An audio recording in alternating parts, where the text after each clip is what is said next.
Hi everyone, it is Jenny Henderson from Chrysalis Business Support and I am here on another episode of Self Cocoon TV. As you know, I've been running these over the last couple of months, inviting people within my network to come along and share what's been happening with them over the last couple of months, how they've coped, how their industry has changed, and what advice and what solutions they're providing at the moment to help people. And I am absolutely thrilled and delighted that today I have Mr. Paul Spicer from LNP Sound with me today. So, hi Paul. Hi Jenny, how you doing? I'm great, thank you very much. So just to let everybody know, Paul is the Managing Director of LNP Sound. They run audiovisual equipment and services to the events industry. So they do everything from your exhibitions, to your festivals, to sales training, to, oh gosh, everything and anything that you could possibly think of that you would need a sound engineer to help you record and do your audio visual for an event. And they have been running for many years. What are we now up to, Paul? What was it? So, 17 years 17 years running the company, and we've used them. I know my colleagues have used them, my clients have used them, so I've known Paul for many, many years, and I can highly recommend what these guys do and how they help and support their clients. But the events industry, Paul, it's been a tough one for you guys, hasn't it, since March? Tell us what's been going on. Yeah, not gonna lie. So for those who may not be aware, the events industry is, or has been, and still kind of is, on its knees at the moment. We got inklings about 2 weeks prior to lockdown on March the 16th. I know other companies that are in our industry that do a lot of stuff abroad. We only really concentrate on UK and Ireland, and they were starting to lose work, a lot of work overseas. And then we started seeing indications of this. People, once things were getting pretty real, that COVID was starting to come into the country, but the government was saying won't panic because it's not that serious. But we literally started to see people. It affected one big event we were doing in London where their audience they lost about 25% of their audience. They bought the tickets, but they said, we're not traveling to come out. And also 2 of their guest speakers refused to fly over from overseas and basically did it all on a Zoom call like we are doing now, which is fine. So the event happened, but that was like over just a week and a half before lockdown. And then literally 1 week prior to government announcing lockdown, we started losing work thick and fast, and people were pulling everything.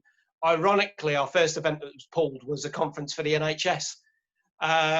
So that was an indication, well, if they're pulling it, everything's going. And literally in the space of a week prior to us being told that we have to close, we'd lost 52 grand in the space of 7 days. And then obviously lockdown happened, and the rest of the diary for the year disappeared. So we're talking everything from the middle of March through to Christmas. So Christmas events, parties, fashion shows, all our theatre tours had gone, gala dinners, charity functions, all our festival work, all our conferences, the lot gone. So you've got basically 9 months of nothing. And that's a very scary place to be.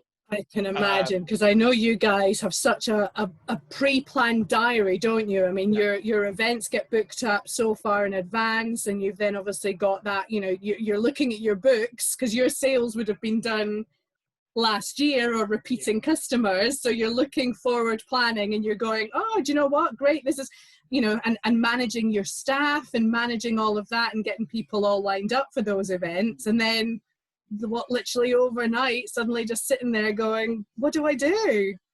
Yeah, and it's a scary fact because I'm not going to lie, like most people, I panicked and I was like, I have no idea what we're going to do. I don't know how we're going to do this. And after about 2 weeks of just going insane, finally got a grip of myself and said, right, let's just call our clients and speak to them. And just got on the phone or got on the emails or Facebook, whatever, and just spoke to them. And we basically went through it like in diary order, as you said. We book everything. That's right. Who are we supposed to deal with in April and May? Let's speak to them. And things were still getting cancelled. But then as we were talking to them, they're saying, right, okay, well, there's some things that are getting cancelled outright and are just not going to happen, full stop. But then we started to see that nearly 80% of the clients were just shelving stuff into 2021. So it was a case of, are you happy to move it? Can we move it? Let's do that. So by sort of May time, even though we'd lost all this work, our diary for 2021 looks absolutely jam-packed, which is great. But it's how we were going to continue for the next 9 months. And we just continue to talk to clients. And even now, we're mid-August. We are starting to do some events, but not a lot. We're only probably running at about 5% capacity of what we normally do. Right. People are still cancelling things that they've been holding out for a couple of months. And it was interesting to see how, like most people, I think everyone was hoping that this whole COVID thing was going to be March through to June, and then things could go back to normal. And a lot of clients held out. And again, I was that sentiment was like, well, if we could start back in June, that'd be great. Yeah. June turned into July. Yeah. They opened the hotels, and a lot of clients were like, well, if they're opening the hotels, we can do conferences. Not the case. So they were like, oh, I've got to cancel again. Yeah. And then we were hoping to then start stuff in August. And then obviously the government did pull away the rug under our feet we did have outdoor events, but outdoor events that we've seen are getting cancelled left, right and centre because people are just not buying tickets. So to this day, we've only done one outdoor event, and that will probably be our only outdoor event this year. Yeah. But after they went back on their word, the government on their word from the 1st of August, when indoor music events were allowed to happen and other things, they announced that on the 15th. So we might be able to keep hold of a few indoor gigs. We're talking October, November. Yeah. But even then, if it's not viable to do so, because you can only have a certain capacity, those might get pulled. Yeah. But we are allowed to do training meetings, and we've done some stuff for the construction industry, and we've got some more stuff coming over the next couple of weeks. Plus, we're doing stuff with property trainers, and they literally got audiences of 20 people. That's that maximum. But we're running it, and we're running 2 or 3 day events. So that's great. Yeah. Yeah, we've gone from having no work up until the end of July to by end of next week we'll have actually done 7 events in August. But then you have to think about the bigger picture, and that's 7 events in the last 6 months. Yeah, which is a scary thought. Absolutely. So that's where we kind of are at the moment. Yeah, and I guess the knock-on effect from you is obviously your clients. You know, they obviously want to run bigger events, but they've got to apply to the social distancing and everything. And, you know, I guess, you know, how frustrating has it been with the government guidelines as to how unclear, saying they're going to do things and then all of a sudden change? I mean, for you, the fact that that's been happening must be quite frustrating, and that you think you're getting somewhere and then it's, you know, 1 step forward but then it's 2 step backs again. And, you know, what can people do to kind of overcome that, with the fact that they, you know, trying to plan but without really clear guidelines or changing stuff that happens? Yeah, I think there's 2 answers. First, there's the fact that there are multiple levels of frustration. There was the fact that businesses were starting to be allowed to open in one form or the other with social distancing from June. But we had no indication in the events industry when we were allowed to do anything. And that was a big frustration. We put pressure on the government to get dates. That took a long time to come. And even then, when we did start to get stuff, then they pulled the rug from us, which then, you know, makes it difficult. So there's lots of music venues and stuff that we're hoping at the 1st of August. Great. The music venues that were allowed to do it, and it was viable with the numbers that they were allowed to have in, they were like, right, we've done this. And then suddenly they went the day before, no, not happening. So they've then had to cancel 2 weeks worth of stuff. There's other music venues who've turned around and said, this isn't viable. We're staying shut until, well, hopefully November, because if, and this is a big if, they do cancel the whole social distancing thing at some point in November, music venues will be able to go back to normal. Yeah. But that is a big if. You know, that might not happen. The fact is that because of what happened, so many venues and clients have already pushed stuff back to next year. They're not going to reschedule stuff again for this year because it could, again, just be cancelled. So there's huge frustration. So There's some people that are literally taking it a month as it comes. And we've got the one client that we finally got to do their event last week. And that was the third time they'd had to have cancelled. So they were originally going to do it in May, then it was June, then it was July, then it ended up this month. So they're cramming in another one this week that we're going to do. And then ironically, we've got one for them the first week of September, which is when that was always going to be. So that, I think that's the only second event that we'll have done, which actually stayed in the diary, and they just held it in. Yeah. They've stuck with it. So you've got the one train of thought, which is we're scrapping 2020, and I don't blame them, and it's all been moved to next year.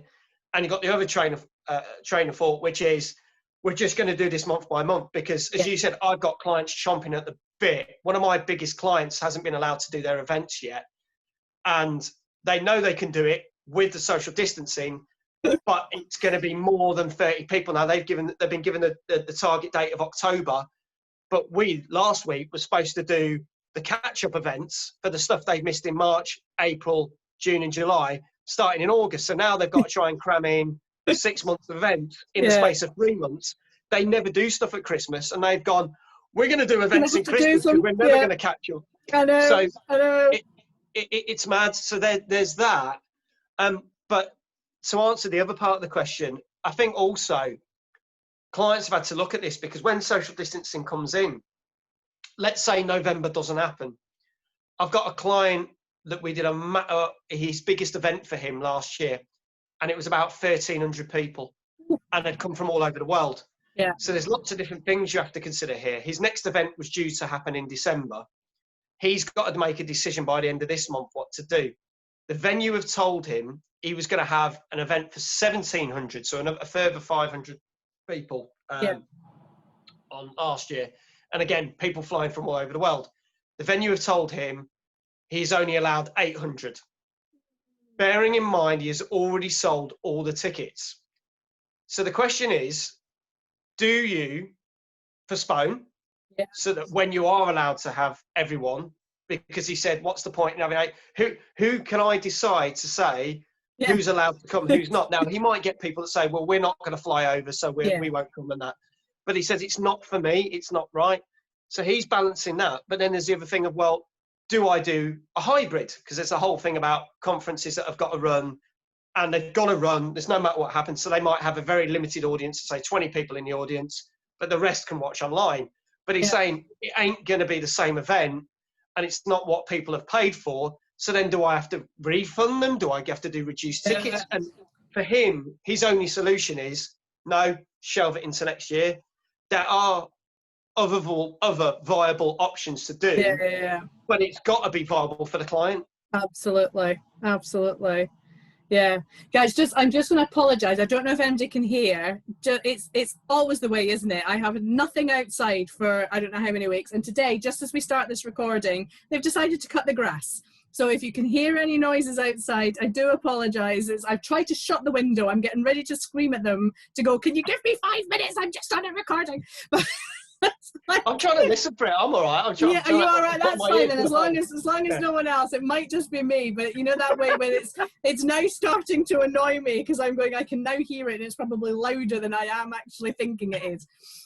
So if you can, I apologise, but hopefully you can still hear Paul really clearly because this is some great stuff that we're talking about here. So Paul, let's talk about this. So, let's talk about what opportunities are out there. What have you seen within your colleagues within the event industry? What have people been switching to? I don't like the word pivot because but how have you managed to adapt and change what you're being able to do to do a lot of the things? We've talked about the online. What have been some of the key things that you've seen within your industry that have really helped? So, a couple of things that we've done. The first thing is switching to online. We were the 2 weeks prior to lockdown, we were talking to a client of ours who had put a platform together. They'd already launched it. And we were talking about partnering up with them. And it's so funny because it was literally a week before this whole COVID thing started to get announced. And we said, well, this would be beneficial because the way we were going to see it was, you do your event for 1,500 people or 2,500, whatever, and that's your maximum capacity you got in a venue. Yeah.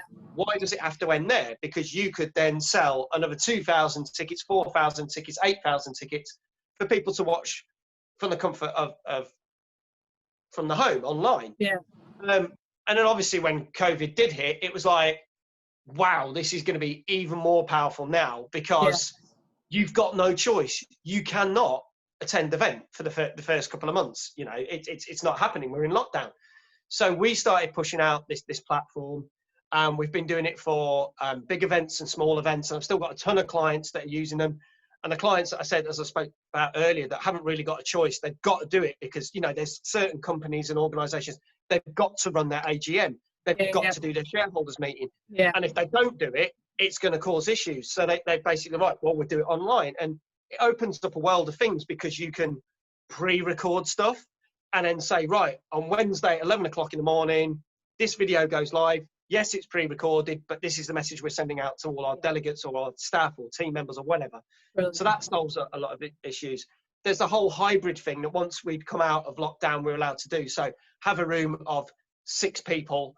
So half of it being the people from the organisation, half of it being the crew, broadcasting it out on Facebook, YouTube, on a platform of their choice, on Vimeo, on, you know, Zoom, whatever they decide to do. But again, they could have multiple attendees watching it. So the technology has been fantastic. There's lots of platforms out there that I've seen, and there's lots of platforms that have worked very well. There's lots of platforms that have fell well short of what's happened, but everyone's on a learning curve. So I think people need to be a lot kinder. If you were to turn up and do an event and you mess it up back in the day, then the buck stops with me. You know, if we'd ever messed up something up, then it's like blah blah blah. You know, we've got a pretty good track record, so hopefully that'll never happen. Just getting that disclaimer out there. Of course. But with this, you have to be a bit more polite. Now, I've seen some people, I went to one event and it did not go that well, and they had technical problems, and people were being really atrocious about it. I think from my point of view, I was sitting there, I was going, they'll sort it, they'll get it fixed. It happened, but then that's a learning curve for you to see, well, what worked well, what didn't. Do we need to change the platform, or do we need to change the way we run it? Yeah. So there's that whole aspect.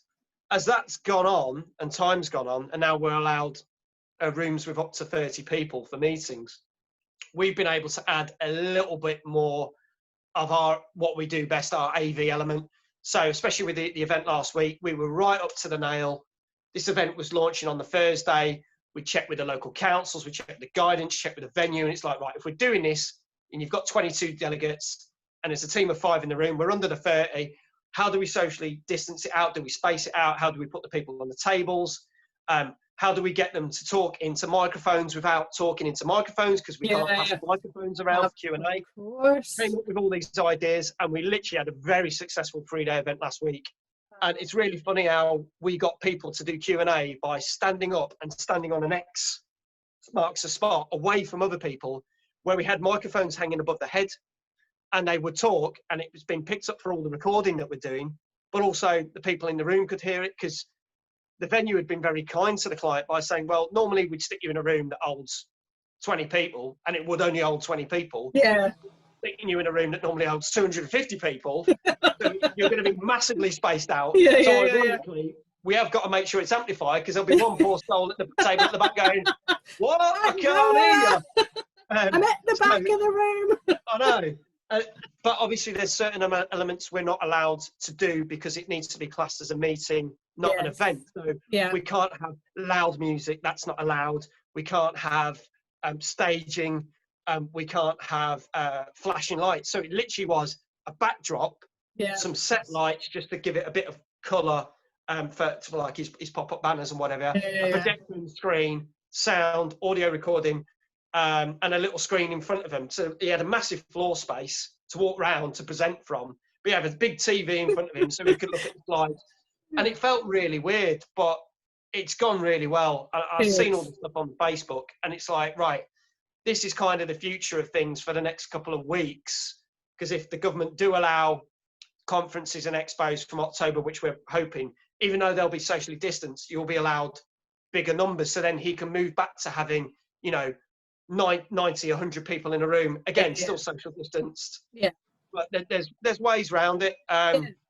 But you've So, almost got a blueprint now, don't you, of how you can then start to look at it. And I guess using someone like you that can think outside the box with little things like that, of having the microphone, just helps those people to really understand how they can make the most of their events and make it safe for everybody involved, you know.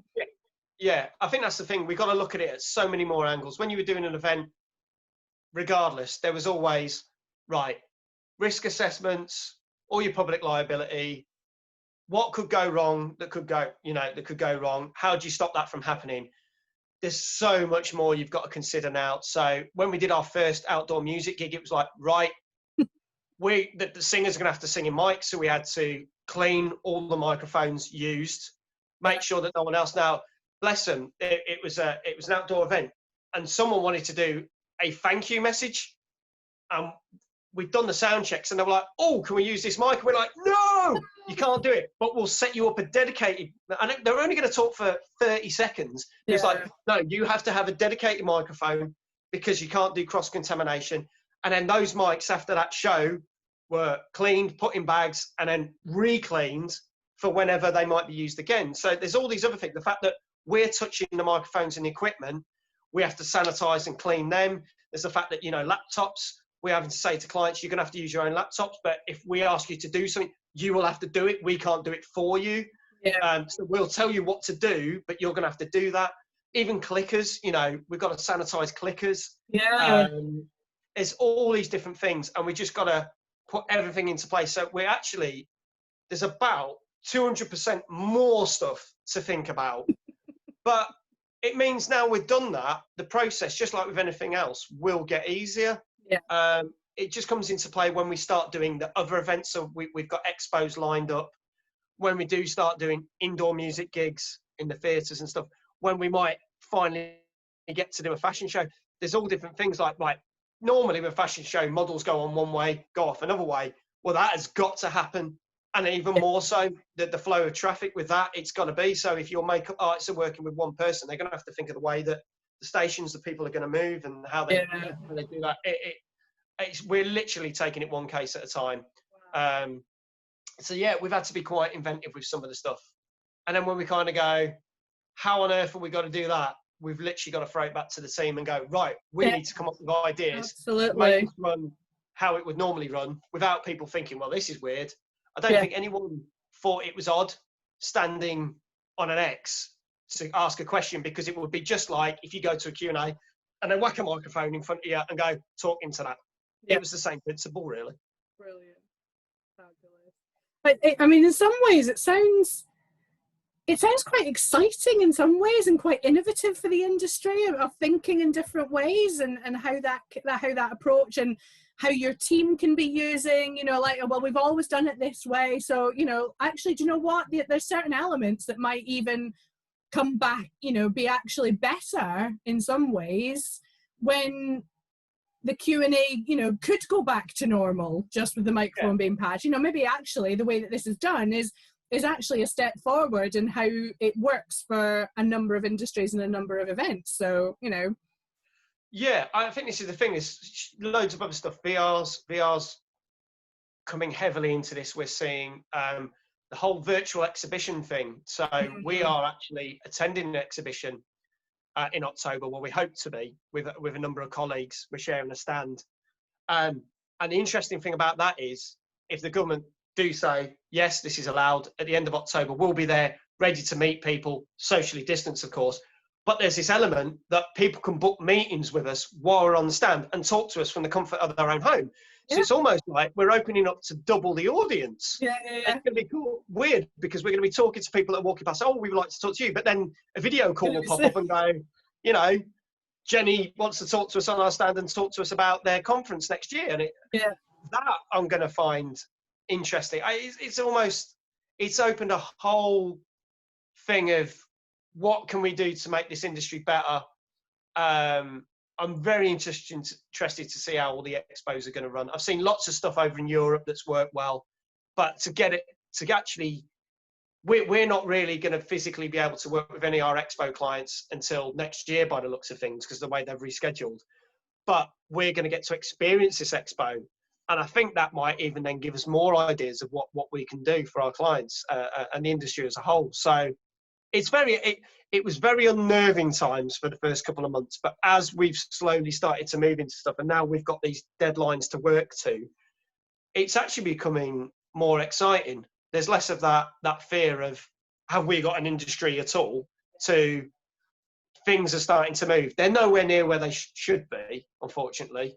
And we're seeing that because there's a lot of bad news stories about, and sorry to focus on the bad, there's a lot of well-known venues, music venues, theatres, and organisations that have already gone to the wall and have not got the support that they were supposed to get, and the cracks. But hopefully the ones that can see this through and can ride out the next couple of months. And if we get the go ahead for October, it's back into business really, and I hope that does happen.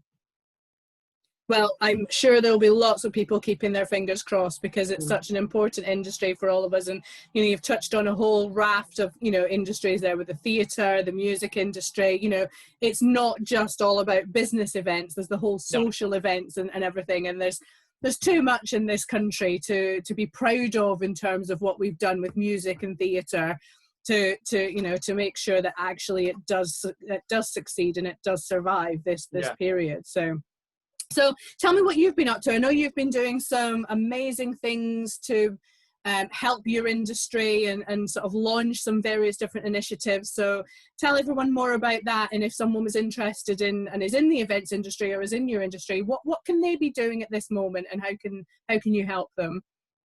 So interestingly enough, the day before lockdown, I did something which I very rarely do, which was a Facebook Live. And it was from my office the day before we were due to close. So literally 2 hours after that, I think Boris said, that's it, we're in lockdown. And I did a very open and honest Facebook Live about the fact that I've just lost 52 grand in the space of a week, and dates are disappearing out the diary very, very quickly, and saying that I was quite scared about what's going to happen to the industry. I got a massive reaction from that, and not just from the amount of people that watched it or watched it on catch up. I was getting phone calls from people I'd not spoken to in years. I was getting Facebook messages, emails, going, oh my God, I've just seen your video. This was amazing, blah, blah, blah. And it got me thinking, what could I do? Because it's not just about me. There's loads of people in this industry. There's people that run the security, the first aid, the catering. There was the hotels. There's so much stuff. There are other AV companies. So as far as I'm concerned, there's AV companies out there. They ain't my competition. We're all in the same boat. What can we do? So I did another Facebook Live and said, look, what can we do to do this? And a colleague of mine said, maybe you should set up a group. And he basically kind of fed the idea to me that we should put a group together, and it would be like a self-help group for people that are in the same boat. And it doesn't matter whether they were in the music, the corporate, whatever, anywhere in the UK, come together and throw ideas around. So I opened up a little Facebook group and was doing the Facebook Lives from that. And then that slowly became an entity where I got like 40, 50 members. And I was like, well, what can we do for the members? We need to do more. So we started setting up Zoom calls. And like 17 weeks ago, we did our very first Zoom call, where it was, what's your frustrations? What are you happy about? What are you not happy about? What are you unsure of? Let's just get like a debate going. And that slowly turned into, right, we'll get guest speakers in every Friday at 2:00, which then turned into, let's start interviewing the members of this group. So every Monday we do have a member of the week. So they now are the top of the Facebook group. So you can ask questions to them, but they're interviewed and they basically promote themselves. That then turned into doing podcasts. So we do a podcast every Thursday. We do these Zoom calls every Friday. We've done Q&A panels, guest speakers. We've done the whole thing where it's just like, what do the members want out of this group?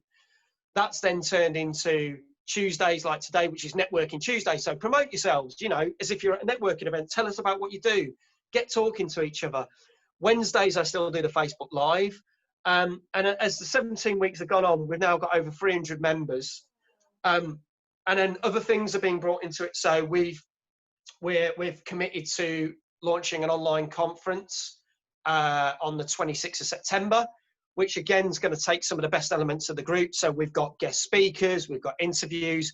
We're going to do a networking lunch. So it's like bring your own sandwiches and a cup of tea, and we're going to do a Zoom call at midday, you know, and just network. Everyone gets the 60 seconds, that kind of thing.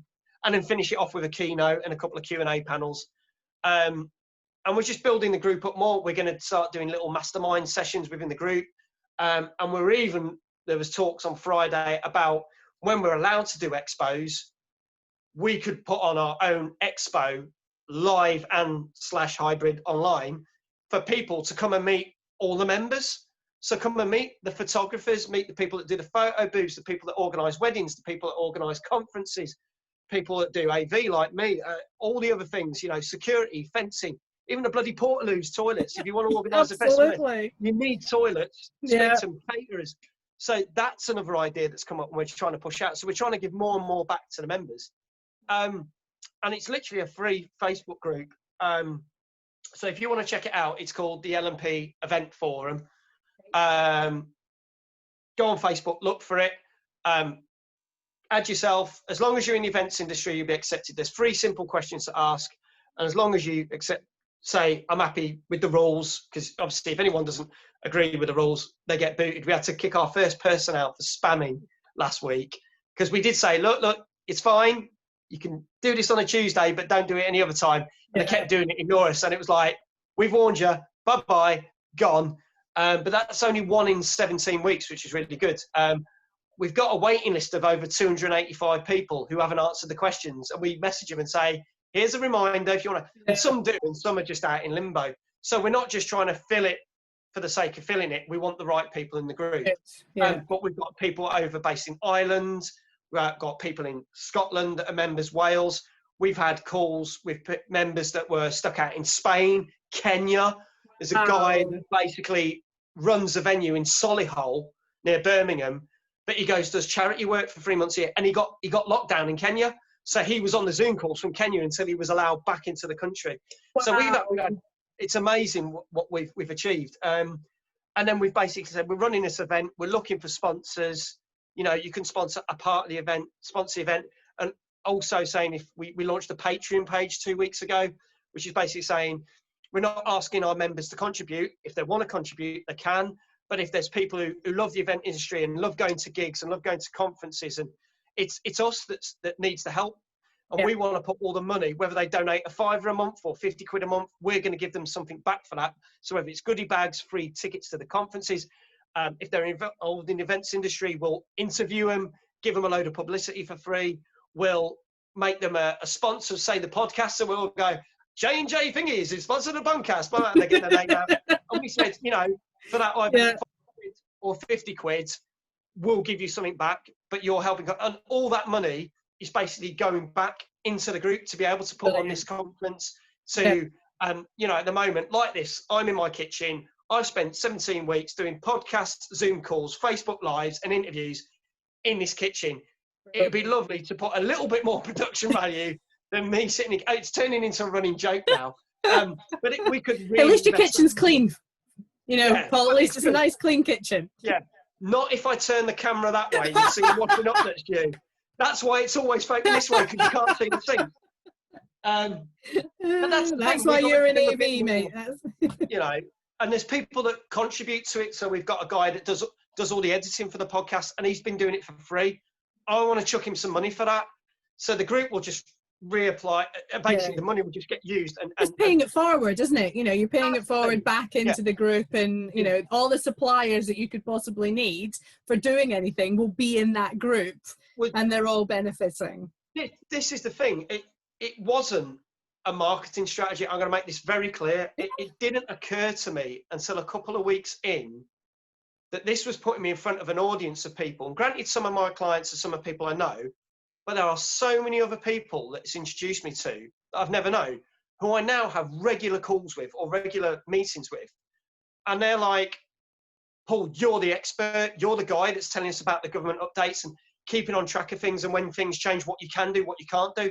And I've had to be very savvy with all that and make sure I'm sending out the right information. But they're coming to me because they're going, well, what we read in the newspapers, you're reading one newspaper and then it says something different. Even with the BBC, they put stuff in it. And with, as you said earlier, with the whole government thing, it's clear as mud half the time. So I have to sit there and dissect that whole stuff with how the grants work, how the local business grants work, the new grants that the government have launched, how that works, how you apply. I've done videos on that. So I'm basically helping everyone to do that. And I have become this expert by default. I think Homer Simpson said the two sweetest words in the English dictionary, default. Which I love that phrase. It's true. And all these people are now gravitating to me. I mean, I like yourself asking me to be on this, and thank you so much. I've been interviewed for lots of other things. I've done a ton of guest talks to groups. I know you saw me speak at an event last week. I've been talking in groups in London and Manchester and Birmingham. There's talks of getting me in for some Q&As for some other things. We've been asked to speak on the radio off the back of the panel, of the group, sorry. I've been asked to get 7 members and myself to do a 3-hour stint on a local radio station to talk about the event industry, which is amazing. Absolutely. So in some ways, this is massively helping my business. Yeah. And we have gained new clients from it already. There's people that have gone, we want to book you for next year. And there's me going, but that wasn't the point of doing this. But then it's kind of like, well, it's a bonus. So if it has, great. And I've committed, I committed to this, probably stupidly, but I've committed to say, well, even if when COVID ends and things go back to normal, regardless of when that, if that's fingers crossed before Christmas or into spring or whenever, I've committed to this group, and I've said this group will continue to run. So we will do other things. There's always stuff going on in the events industry to help people, regardless of COVID or not. And I've committed to that. So this is pretty much turned into a full-time job on top of my full-time job, which is interesting, to say the least. And it allows you to scale up, and like you say, you never went into it with that attitude. You didn't go into it as a marketing strategy, but what you did go into it with was a pure integrity to help. And sometimes just taking that opportunity and going through that door will pay dividends to people. Yeah. And, I'm sure there's lots of other examples that we'd find of people that have done the same in their own industry as to how they've elevated themselves up. But, it is testament to you and your attitude that you've done that. But I also think a lot of people could take heart from what you've done and probably look at what they could do within their own industry that might actually then help. And I think it's been a great, I've seen you more in the last 3 months than I've probably seen you in the last 10 years at networking events, which is amazing. Because it was always the only time I ever saw you was when I turned up for an event and you were running it, and it was great to catch up with you. But other than that, it was, where's Paul? Oh, he's here, he's there, and you were busy, which is great for your business. But I think this is an absolutely amazing thing that you've set up, and what I'll do for everybody is we'll put the links in the chat boxes below, so everybody's got access to your contact details and the Facebook page where they can get more information and how they can join you, because I think it's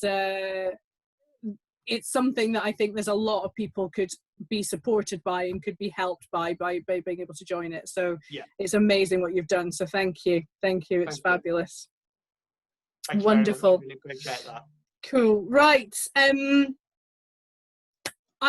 Paul, thank you so much for joining me. It's been fabulous. I think you've given some great information. You've been completely open and honest with everything that you've gone through. And I think, again, that also helps people to know the type of character that you are, to have you open up and show that vulnerability is, again, something that people really will connect with. And guys, please do reach out to Paul, connect with him through all of his channels, and check out all of the details. But I can highly recommend LNP. I've seen their work, I've worked alongside them, and let us get back to running this events industry. I've got a couple of clients. We're desperate to get back to running face-to-face meetings and events. We miss seeing everybody. This is fabulous, but it's not quite the same as being in a room with people. But there are so many opportunities for everybody moving forward that you might be able to be taking advantage of to help you get yourselves back on track with it. And, Paul's talked about a lot of them with hybrid events, and how you can look and use technology to really expand and delve out into your network. So I've thoroughly enjoyed our chat. Thank you so much. I hope you guys have enjoyed it. Paul, again, massive thank you for joining me today. Oh, And no, guys, thank you. Really enjoyed it. Thank you so much. Excellent. And I will see everybody on another episode of Self Cocoon TV really soon. Thanks for now.